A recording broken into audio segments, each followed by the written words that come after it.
भिवानी में परिवारों को सरकार की योजनाओं का लाभ पहुंचाने के मकसद से पूरे प्रदेश भर में सामाजिक सुरक्षा पेंशन वितरण समारोह का आयोजन किया गया। आपको बता दें कि पानीपत में आयोजित समारोह में सूबे के मुख्यमंत्री नायब सिंह सैनी पहुंचे और नए लाभार्थियों को सामाजिक सुरक्षा पेंशन वितरण और डॉक्टर BR अम्बेडकर आवास नवीनीकरण योजना और मुख्यमंत्री ग्रामीण आवास योजना लाभ हेतु राशि दी गई।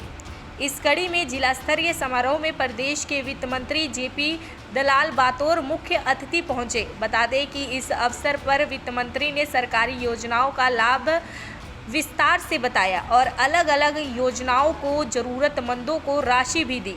वहीं इस दौरान उन्होंने भर्ती रद्द मामले में कांग्रेस पर भर्ती रोकने का आरोप लगाते हुए कहा कि कांग्रेस ने भर्ती रोको गैंग छोड़ रखा है। वह किसी भी तरीके से भर्तियों को रोकना चाहती है, लेकिन भाजपा सरकार उन्हें उनके मकसद में कामयाब नहीं होने देगी। उन्होंने कहा कि सरकार ने भर्तियों में उन परिवार के युवाओं को 5-5 अंक दिए थे जिसके परिवार से 30-30 वर्ष से कोई जॉब नहीं लगा था। उन्होंने कहा कि कमज़ोर व्यक्तियों की नौकरी बचाने के लिए सरकार कोर्ट में अपील करेगी, साथ ही ज़रूरत पड़ी तो विधानसभा में कानून पास करेगी।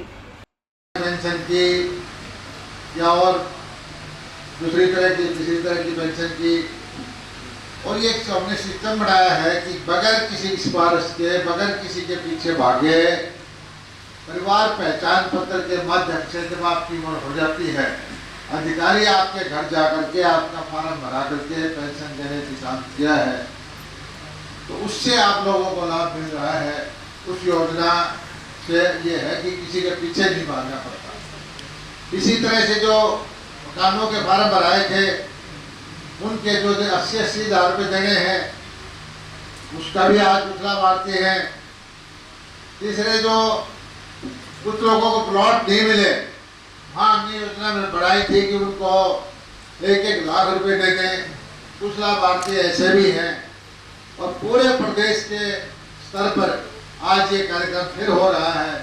मुख्यमंत्री जी पानीपत से इन लाभार्थियों को संबोधित भी करेंगे और जो बांटना है चेक वो भी बांटेंगे।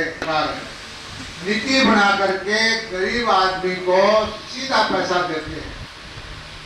पहले क्या होता था, कांग्रेस के वक्त में होता था, नीतियां थी, लेकिन पैसा लेने के लिए आपको मैं 1 रुपया भेजता हूँ तो 85 पैसे रास्ते में गायब हो जाता है। जो सही जगह जहाँ पहुँचना है उसके बाद 15 पैसे पहुँचते हैं। हमारे को पता नहीं लगता, आपके खाते में 100 पैसे पहुँच जाते हैं।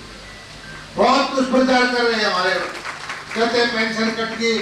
हमने इससे टाइम पेंशन बढ़ाने का काम किया और पहले से लाखों आदमी की पेंशन ज्यादा बढ़ाई, लेकिन एक आध आदमी की कटगी किसी वजह से, किसी कर्मचारी की वजह से, किसी अधिकारी की वजह से उसका मुद्दा बढ़ा लेते हैं। हम उनके लिए कैंप लगा रहे हैं। DC ऑफिस में 9 से 11 तक समाधान शिविर है। किसी भाई को परिवार पहचान पत्र में समस्या हो, प्रॉपर्टी ID में समस्या हो, पेंशन बिल में समस्या हो, आप वहां जाओ, अधिकारी वहां बैठते हैं और हम चंडीगढ़ में बैठ के जो आपकी दरखास्त आती है कंप्यूटर में चढ़ के उसका निराकरण किया या नहीं किया उसका देखते हैं वहां बैठे बैठे। और आपकी जो समस्या वहां आपने दे दी, दोबारा घूमने की जरूरत नहीं है। वो समस्या हम अपने ऊपर लेते हैं और उस समस्या का समाधान कर रहे हैं।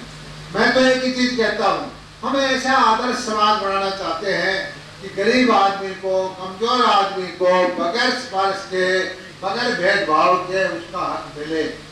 ये काम पहले नहीं होता था। पहले आपका कोई काम करना है, पेंशन बनाना है, आपसे वोटों की बात करते थे, आपसे मदद कराते थे, घर में आपके ऊपर एहसान करते थे।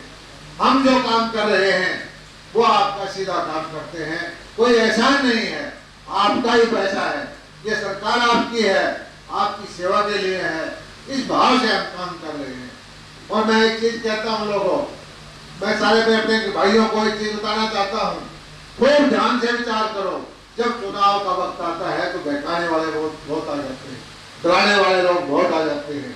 मैं ये कहता हूँ, ये वो लोग हैं जो आपकी नौकरी को खा जाते हैं, ये वो लोग हैं जो आपके हक को छीनने जाते हैं, ये वो लोग हैं चुनाव के बाद वक्त आपको गुमराह करते हैं।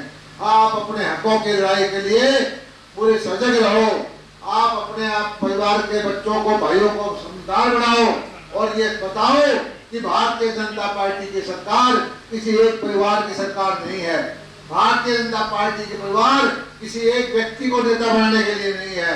भारतीय जनता पार्टी की सरकार जो है गरीब आदमियों को ऊपर उठाने के लिए है, उनके सम्मान करने के लिए है, उनको जो बच्चों को जो सपने देखने का अधिकार देती है, उनके सपने पूरे करने का अधिकार देती है। मैं तो इतना ही बात आज आपसे फिर कहना चाहता हूँ कि आप, हो सकता है कि हमारे से कोई कमी रही हो, किसी का अधिकार देने में कमी रही हो, लेकिन भारतीय जनता पार्टी की सरकार, उसके नेताओं में कोई नीयत में खराबी नहीं है। आपके लिए अच्छी अच्छी नीतियां लेके आ रहे हैं। आपकी स्वास्थ्य कार्ड लेके आए, आपकी शिक्षा के लिए अलग अलग नीतियां बनाई, आपके परिवहन के लिए, ट्रांसपोर्ट के लिए नीतियां बनाई, आपको घर देने की कोशिश कर रहे हैं, आपको राशन दे रहे हैं और आपके बच्चों की पढ़ाई में खासकर मैं कहता हूं कि गरीबों की जो नौकरी देने का काम बगैर मेरिट भर्ती के, जो भर्ती और भर्ती के ईमानदारी से काम किया, वो पहले कभी नहीं होता था। आज कांग्रेस ने भर्ती रोको गैंग छोड़ रखा है, हाई कोर्ट में मुकदमा कर देते हैं, सुप्रीम कोर्ट में मुकदमा कर देते हैं और वो ये कहते हैं कि गरीबों के बच्चों की नौकरी न लगाओ, उनकी नौकरी की जगह हमारी नौकरी लगाओ। वो ये कहते हैं कि इनको 5 नंबर क्यों दे दिए, ये आगे निकल गए, हमारे वाले पीछे रह गए। लेकिन भारतीय जनता पार्टी की सरकार ने कहा है कुछ भी हो जाए हम फिर अपील करेंगे कोर्ट के अंदर, दोबारा डबल बेंच में जाएंगे और गरीब के बच्चे जो हमारी नौकरी लगे हैं, अगर उसके लिए विधानसभा में अलग से कानून बनाना पड़ेगा वो भी बनाएंगे। हम गरीबों के बच्चों को नौकरी देंगे और ये गरीब के बच्चों को उठाने वाले जो लोग हैं, इनके मकसद को कामयाब नहीं होने देंगे। मैं तो एक ही चीज कहता हूँ कि आप समझदार बनो, आप सजग रहो, अपने अधिकारों के प्रति जो जागरूक रहो और ये समझो कि कौन आपके साथ खड़ा है, कौन आपके बच्चों को नौकरी देना चाहता है और कौन आपके बच्चों को नौकरी छीनना चाहता है। ये फैसला आपके बीच में है। मैं तो इतना ही कहता हूँ कि आने वाले वक्त के अंदर 2-3 महीने के अंदर चुनाव है, तुम सोचो, तुम विचार करो। लेकिन मैं कहता हूं कि अगर आपने गलती कर दी तो ये जो व्यवस्था सुधारने का काम किया है, आपके बच्चों को रोजगार देने का काम किया है, आपके लिए सुविधाएं देने का काम किया है, वो जो लोग हैं वो आपके हक को खा जाएंगे। इतना ही मैं आपको कहना चाहता हूं। आप लोगों का बहुत बहुत धन्यवाद। जय हिंद। पूरे प्रदेश के अंदर जो सामाजिक सुरक्षा के पेंशन के लाभार्थी थे, जिनको नई पेंशन बनी थी, विधवा पेंशन, बुढ़ापा पेंशन, विधुर पेंशन, वो देने का काम किया है। इसी तरह से जो हमारा एक लक्ष्य था कि गरीब आदमियों को 100 गज के प्लाट मिले, जिन लोगों को प्लाट नहीं मिले थे, नीति के अनुसार उनके खाते में प्लाट खरीदने के लिए 1-1 लाख रुपए की राशि दी। घर की रिपेयर के लिए 80,000 रुपये देने की हमारी योजना थी। पूरे प्रदेश के अंदर वो राशि भी हमने दी और हमारा मकसद एक ही है कि सरकार के खजाने पर पहला हक गरीब का है, पहला हक कमजोर का है, पहला हक अंतिम व्यक्ति जो लाइन में खड़ा है उसका है। और इसके हम बिल्कुल संकल्प लेकर के गरीब की सेवा के लिए लगे हुए हैं और हमें उम्मीद है कि गरीब के बच्चे, गरीब परिवार वो भी अपने जो है सपने पूरे करें, अपने परिवार को आगे बढ़ाएं। सरकार को उनके लिए जो करना है वो हम कर रहे हैं और समाज के अंदर जो एक भेदभाव है गरीब और अमीर का, उसको मिटाने का काम करें।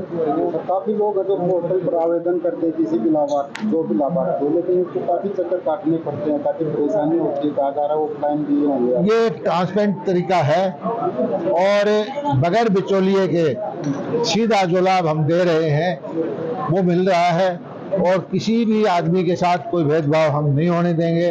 और इसके लिए हर आदमी को छूट है कि वो अपने हक के मांग सकता है, किसी की बगैर सिफारिश के हक उसको मिल रहा है। और कुछ छोटी मोटी समस्याएं जो चल रही थी उसके लिए हमने समाधान शिविर शुरू कर दिए हैं।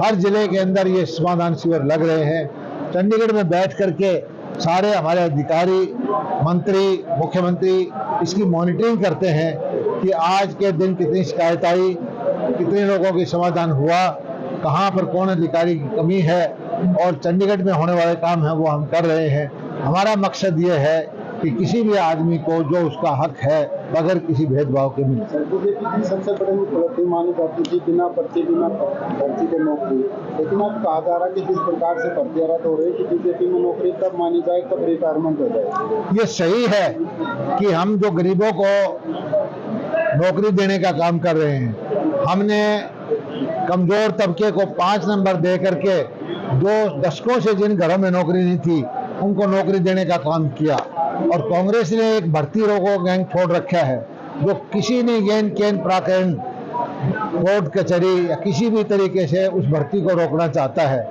और हम जो है उसकी मकसद को कामयाब नहीं होने देंगे। गरीब आदमी को जो नौकरी मिली है उसको बचाएंगे, और कोर्ट के अंदर हम दोबारा से अपील भी करेंगे, और उस जरूरत हुई तो विधानसभा में कानून पास करेंगे। हम गरीब की नौकरी को जो धनाढ्य लोग हैं, जो समर्थ लोग हैं, जो ताकतवर लोग हैं छीन ले जाते थे, उसको छीनने नहीं देंगे। कौन लोग हैं, कौन से नेता लोग हैं जो कि इसे गैंग में शामिल हैं? बहुत सारे लोग। पहले होता क्या था, पुरानी कांग्रेस के सरकारों के अंदर इन गरीबों के ऐसे ऐसे परिवारों को हमने नौकरी दी है जिनको 30-30 साल में उनके परिवार को कभी नौकरी नहीं मिली। उनके वोट ले लेते थे, लेकिन जो काम नौकरी देने का काम अपने परिवारों को, अपने चहेतों का करते थे। उन लोगों का ये मकसद है कि वो नौकरी उन गरीबों को ना मिले, उनके मकसद को हम पूरा नहीं करने देंगे। लेकिन विधानसभा चुनाव आ रहे, इस प्रकार के स्टंट जो लगातार जो वादवियों की बात की जाए, इस प्रकार की बातों की अफवाहों की बात की जाए, तमाम ये शब्द चलेंगे, इसमें क्या कहना? देखिए, विधानसभा के चुनाव आ रहे हैं और हमें भरोसा है कि जो हमारा जिस तरह से भारत के अंदर तीसरी बार सरकार नरेंद्र मोदी जी के नेतृत्व में बनी है, इसी तरह से यहाँ की हरियाणा की जनता विधानसभा में हमारी सरकार बनाएगी, पूर्ण बहुमत की सरकार बनाएगी। लोगों का आशीर्वाद हमें मिलेगा। जेपी दलाल जी कहाँ खड़ा पाते हैं अपने आप को? हम जनता के दरबार में खड़े हैं, जनता का आशीर्वाद हमें मिलेगा। दैनिक सवेरा के लिए भिवानी से अभिषेक ठाकुर की रिपोर्ट।